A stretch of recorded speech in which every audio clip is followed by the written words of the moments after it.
once it became real, that's when I was accepted into the platoon. That's when the brothers saw me as part of the platoon, and they would talk to me and, allow me to party with them. Hey brother, come on over here, man. There was some really good times with the brotherhood. That's why Vietnam veterans, there's this brotherhood that other people just can't even begin to understand. Brothers greater than blood, because this is blood. You've seen each other's blood running, and there in Vietnam, there was a saying. Oftentimes when we get hit and someone would get killed, you're like coal, and you said, hey, yeah, that's bad, brother, but better him than me, and because today's, we just see what happens today. And that was how it was. We were always on patrol. We were always on ambushes, night ambushes. You were so tired.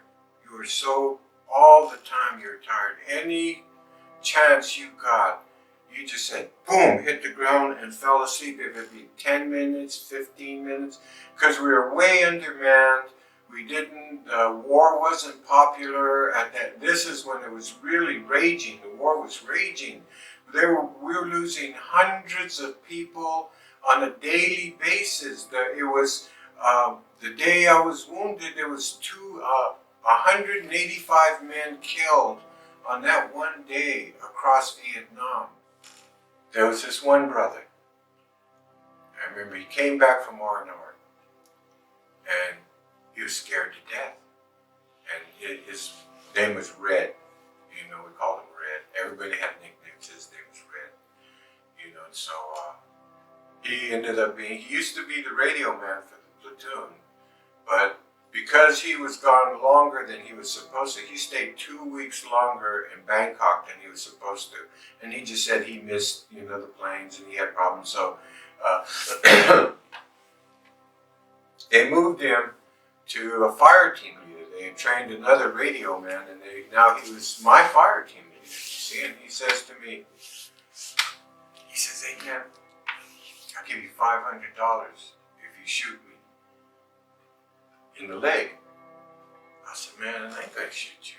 He said, come on, man. He said, I've been having these really bad dreams. He said, I'm gonna die, man. I know I'm gonna die. I said, hey, Red, don't worry about it, brother.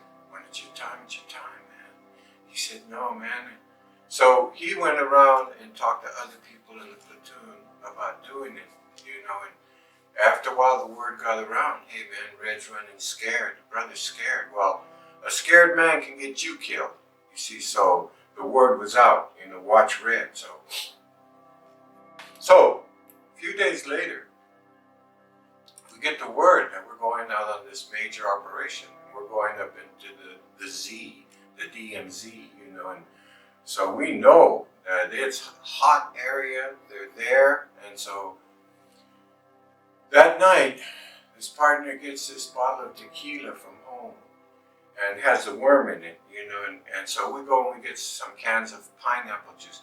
To this day, whenever that PTSD, whenever I drink pineapple juice, man, the flavor of it just takes me back, so we were mixing drinks and we were getting drunker, and I'm pretty drunk, and I first time I ever smoked marijuana was that night on the bunker. And before then, the brothers who had been there for a while, they smoked marijuana, but no thank you. I was scared. I didn't want anything to impair me. I wanted to be, alert. Hey man, it's all right, it's cool, you can still deal, and then yeah, okay, no thank you, so I drink, I drink alcohol. Well then, I was so drunk already from the tequila that I took a couple of hits of it, and then I passed out. I laid back on the bunker and opened my eyes. I was looking at the stars and thinking to myself, man, how beautiful. And I passed out. And when I woke up, I heard this gunshot, man. Pow!